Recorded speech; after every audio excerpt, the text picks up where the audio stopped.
Hello everyone. Start करते हैं आज की वीडियो को। और आज की वीडियो में हम डिस्कस करने वाले हैं टिकटॉक ऐप के बारे में। टिकटॉक के ऐप की बात करूं उससे पहले मैं आपको थोड़ी सी कुछ इंस्टाग्राम के बारे में बात कर लेता हूं। इंस्टाग्राम आप गौर करना, जितने भी लोग वीडियो देख रहे हैं वो सभी गौर करना कि आप इंस्टाग्राम दिन में कितनी बार खोलते हो।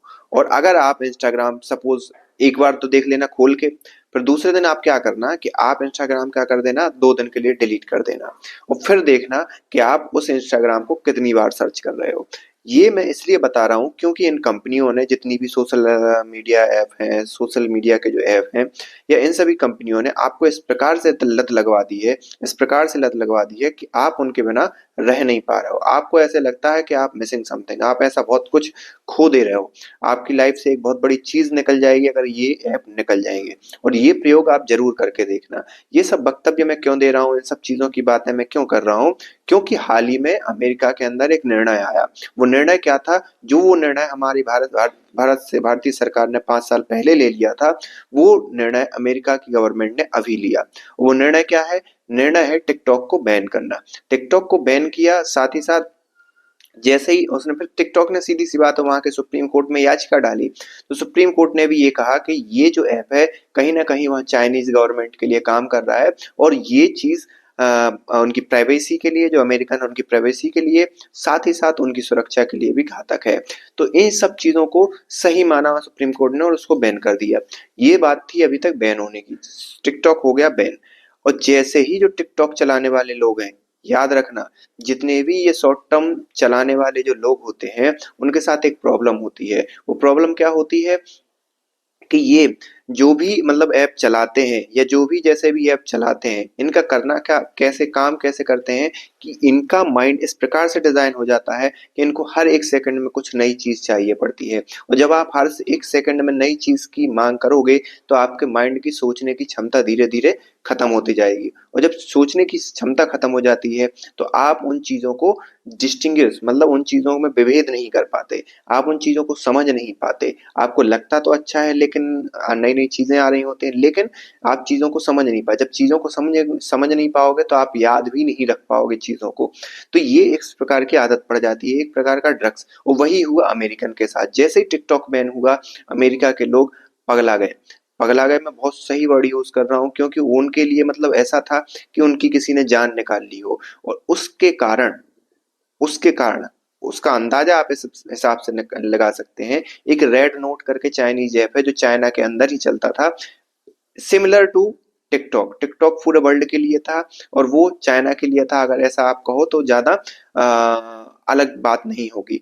तो रेड नोट नाम का जो ऐप था, उस पर अमेरिकन गए। और उस पर अमेरिकन, चाइना की गवर्नमेंट तो चाहेगी भाई हमारे ऐप जितने ज्यादा से ज्यादा हो, क्योंकि उनके पास जितना डेटा आएगा उससे वो प्रोसेस करेंगे। और लोग क्या देख रहे हैं, क्या सर्च कर रहे हैं, उससे फिर वो क्या करेंगे, चीजों को वैसे चीजों को आगे बढ़ाएंगे। चाइना यही करता आया है। तो रेड नोट पे अमेरिकन गए और अमेरिका की सब गवर्नमेंट को गाली देने लगे। क्यों गाली देने लगे? क्योंकि वहां के जो चाइनीज जो लोग हैं, उनके रहन सहन को देखकर, उनकी जो एडवांसमेंट को देखकर वो एकदम इतने प्रभावित हुए कि भाई अमेरिका तो सिर्फ नाम का अमीर रह गया है, बाकी चाइना अमेरिका से भी आगे निकल गया है। और कई मायनों में ये बात सही भी है। उनकी जो कुछ सिटी है, जो चुनिंदा जो डेवलप सिटी जो बोलते हैं, उन सिटी को चाइना ने इस हिसाब से डेवलप किया है कि आप कंपेयर करें अगर किसी और दूसरे जगह की सिटी से, तो वो मतलब कंपेयर के लायक भी नहीं है। चाइना बहुत आगे निकल चुका है चीजों को लेकर, उनकी टेक्नोलॉजी को लेकर। तो नो डाउट ये अमेरिकन को कहना लाजमी है। और अमेरिका शुरू से ही कैपिटलिज्म का समर्थक रहा है। और कैपिटलिज्म की एक सबसे बड़ी खास बात होती है कि अमीर जो होता है वो बहुत अमीर होता जाता है, और गरीब जो होता है बहुत गरीब होता जाता है। तो इस प्रकार की जो व्यवस्था है, वहां पर क्या होता है, जो गरीब है उनके पास कभी कभी खाने को नहीं है। पता चला वो जॉब कर रहे थे और जॉब उनकी जैसे ही छूट गई तो उनके पास जो उनका ईएमआई का जो पहाड़ है वो टूट पड़ा। और जैसे ही ईएमआई का पहाड़ टूट पड़ा तो देने को नहीं, तो बैंक उनको दिवालिया घोषित कर देता है। और उनका जो फ्लैट है वो क्या कर देता है, मार्केट में बेच देता है। अब उसके पास कुछ नहीं तो रोड पर रहने के लिए मजबूर हो जाते हैं वहां के गरीब गरीब। और वहां पर एक प्रकार से मैं कहूँ मदद करने की भी जो बात है वो उतनी ज्यादा नहीं रहती जैसे इंडिया में है, कि अगर हम गरीब देखते हैं तो मदद कर देते, खाने को दे देते हैं। लेकिन वहां पर अमेरिका के अंदर इस प्रकार की जो सेंसिटिविटी है वो भी नहीं है।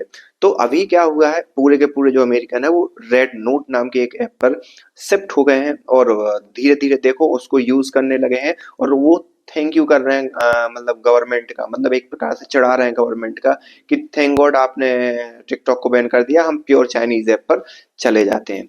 तो ये एक सोशल मीडिया का एक प्रकार से प्रभाव कहना चाहिए या मादकता कहना चाहिए या कहना चाहिए एक प्रकार से लत लगना, ये इस प्रकार से काम करती है और आपकी सोचने की शक्ति खत्म कर देती है। और अगर एक बार सोचने की शक्ति खत्म होगी तो पूरी की पूरी जनरेशन, पूरा का पूरा देश तबाह हो जाता है।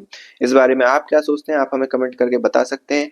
बहरहाल इंडिया में जब टिकटॉक बैन हुआ था तो हमें ऐसी कोई भी परेशानी नहीं आई थी। हम इंस्टाग्राम में भी खुश थे, हम यूट्यूब में भी खुश थे और हमें वो भी नहीं था तब भी खुश थे। उसका सबसे बड़ा कारण है क्योंकि यहाँ की जो जनता है उसके अंदर पेशेंस बहुत है, उसके अंदर सहनशीलता बहुत है। लेकिन वहाँ जो एक प्रकार से जब आदत आपको पड़ जाती है ऐसी नई-नई चीज़ें देखने के लिए, तो उस चीज़ को समझने की व्यवस्था उनके अंदर नहीं थी और उन्होंने इस प्रकार से रिएक्ट करा। आप इस बारे में क्या सोचते हैं?